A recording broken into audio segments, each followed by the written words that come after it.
Right, this little video is just for Dave in Ireland.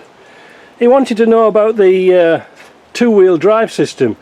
As you can see, it's just a plain axle. The swivel balls and etc. all remain the same, but off the drive flange inside there is a flinger, because these are full of oil still, I hope, and it flings around so the top bush gets lubricated. Now if we look down here, you can see that's what they did with the output. They made a special panel so there's no prop shaft, and inside there's no high and low, there's just one gear and it's all fixed. So that's really how they did it in a nutshell. But yeah, and there you go, see, regular prop shaft. It might be like that. I've just been washing it off. I've got another leak and I'm annoyed.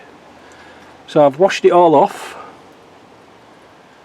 and I'm going to try and get to the bottom of that leak. I don't know where the hell it's coming from.